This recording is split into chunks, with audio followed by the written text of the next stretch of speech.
Induku le. Induku esikhathini esiningi iyafana nezinye induku. Uyabona sithi mhlawumbe uyoyithenga la uyithenga khona. Iyayifana nezinye induku nje, awukho umehluko.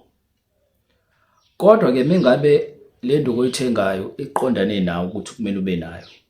Ukuyiphatha kwakho esimo ke siyashintsha ke manje. Sibe singasafani njengasekuqaleni. Yabo. Bakhona abantu bayathanda nje ukuqinisa induku. Ikakhulukazi mawazi ukuthi hayi le nduku lena ngizolwa ngayo. Ngifuna ukuqumba phansi le ndoda le, ngiyihlule ngamandla. Ayikho inkinga ke lapho.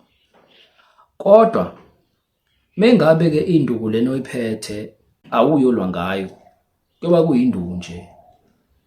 Mhlambe idalwa zakini zikukhombe yona, okanye mhlambe khona ukutshelela ukuthi hayi kumele uphathe induku. Umoya wakho uyangena phakathi kule nduku lena, ebese ke isimo siba ngenye indlela. Akudingi nokuthi uyikhulekele, uyiqinise. Ukuyiphatha kwakho sokuqedile. Bakhona abantu emhlabeni banamandla athile. Ngesimo sokuthi ukuzeke lawo mandla asebenze, loyo muntu uzomela ukuthi aphathe induku. Bese kuyaqala ke lapho ukuthi kube nento eyenzayo, sithi mhlawumbe lapho umuntu ukhulekela umuntu. Mumkhulekela lowo muntu lo uphethe leyo nduku leyo, kwenzeka imanga.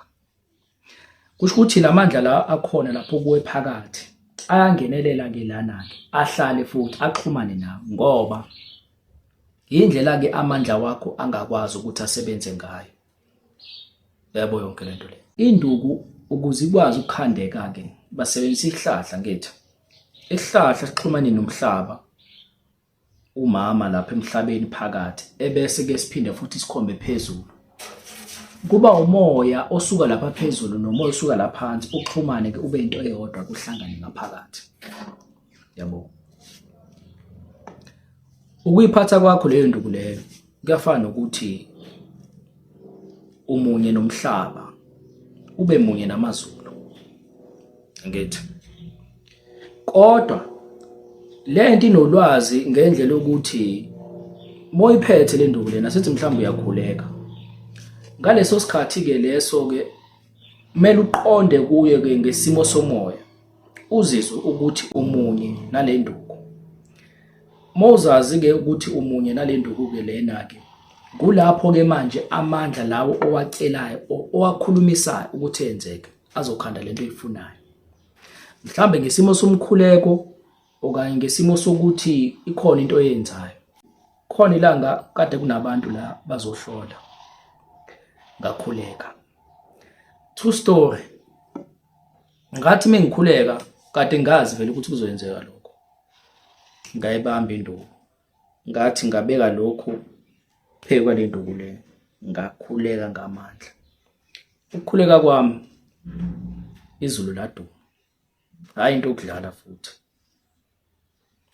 Yabo la ngenzela khona amavidiyo amazenke umkhukho lo. Yabo. Yashaya ngamandla ke imvula nezulu laduma. Bonke abantu kade behlele labathuka. Ngathi mengiqeda ukukhuleka la iyathula ke imvula. Angiyikhulumi lento ngoba ngizama ukuchoma lutho ngenze isibonelo. Ngalela langa lento mengiyenza ngikhuleka kade ngazi ukuthi ngiyenzani. Imvula le kade ibalekile ukuthi inethe. Yabo. Labantu kade behleli lapha nababa ubufakazi babona yonke lento le. Mhlawumbe ngelinye ilanga bazoyikhuluma lento ukuthi hey sike sahamba sayibona le ndoda lena yavela yakhuleka imvula yathela ngamandla. So into engizama ukuyisho ukuthi induku lena ke isuke ixhumene nomhlaba ephinde futhi ixhumane nezulu. Kuba kuumoya ke ongenelelayo la ngaphakathi. Kodwa ke mengabe lento iqondane nawe, ukuyiphatha kwakho le nduku lena ayisafani nezinye induku. Ngendlela ukuthi akudingi ukuthi uyiqinise. Yazwisisa ke mengabe leyo nduku uyayiqinisa ngoba uyolwa ngayo impi. Lapho ke kuyazwakala lapho. Ihlukile ngithi. Uyifaka ke amakhubalo nemithi yonke lento oyifakayo. Faka intelezi. Ebese ke uyawenza umsebenzi. Kodwa ke mengabe ke induku ekumele uyiphathe. Khombisa khona ukuthi kukhona amandla ahleli lapho kuwe. lamandla lawo ayingozi, adinga ukuthi kube nento ephathekayo ukuthi nawe ukwazi ukuzehlisa, ngoba egcineni lawo mandla lawo-ke azolimaza wena okanye alimaza abanye abantu abaseduze kwakho, yabo. Kodwa-ke uma uyiphethe-ke manje yehlisa isimo sokuthi uma uzowasebenzisa lawo mandla lawo asebenziseke kahle. Futhi-ke induku iyathanda lento ukuthi ujule kakhulu, uqonde kuye ngesimo somoya, ube munye nayo, ngendlela ukuthi lento engizoyenza mengabe sithi mhlambe khona into ofuna ukuyibusisa, khona into mhlambe ofuna ukuyenza emanzini, o mhlambe-ke ufuna ukuyibhekisa lapha ezulwini, ubiza imvula, uba munye nayo le nduku leyo ngaleso sikhathi. Waba munye nayo soqedile, akukho okuningi kumele ukwenze, waba munye nayo le nduku leyo soqedile. Ikakhulukazi mengabe futhi uzoyisebenzisa-ke ungaqokanga iy'cathulo, usehlane ngaphansi kwelanga, ngaphandle, hhayi ngiyakutshela, lapho-ke iba namandla kakhulu. Idinga ukunakekelwa-ke le nduku lena-ke ngesinye isikhathi uma ufuna ukuthi ibe namandla, ngoba yazi ukuthi le nduku lena ithathe izinto ey'ningi, umuzwa omubi nemimoya emibi iyahogela bese ingenela ngaphakathi njengesihlahla, yabo. Njengesihlahla mhlawumbe ungacabanga ukuthi hhayi ngoba ama-roots awasekho lutho, isesenamandla-ke le nduku lena menje. Futhi ngesinye isikhathi kuyadiphenda ukuthi yenze ngasiphi isihlahla, yabo. Kodwa-ke ukuze-ke ukwazi ukuyibuyisela emandleni, uyayigubhela-ke lapha phansi ehlabathini, mhlambe lapha engadini, uyifake ngaphakathi, thathe nje indwangu emhlophe ende ekhothini or esilk, ihlale nje lapho. Noma ingahlala mhlampe insuku eziwu-3 or 7, emva kwalokho-ke uyikhiphe. Iyakwazi ukuthi-ke manje ixhumane nendalo phakathi, ebese-ke ikhuphukele-ke amandla ngaphakathi kuyo.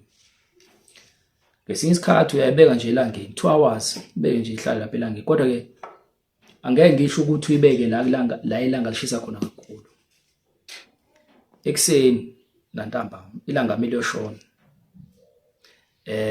Kuba lula kakhulu-ke ngalezo y'khathi, uyibeke nje 2 hours, ishawe ilanga, iyawathola amandla. Njengoba isihlahla naso sithola amandla elangeni, kuzomela ukuthi uyiphathise kwesihlahla, yabo, uyihlambulule njalo, lapho-ke uzobona-ke amandla wayo.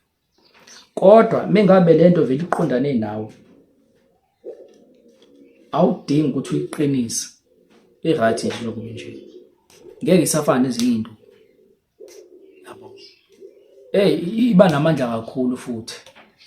Omunye umuntu mengabe uyayithinta leyo nduku leyo, ongamelanga ukuthi ayithinte ikakhulukazi, ingamdalela imkhuba. Umuntu azacabanga ukuthi hayi lo muntu lona uyaloya lutho.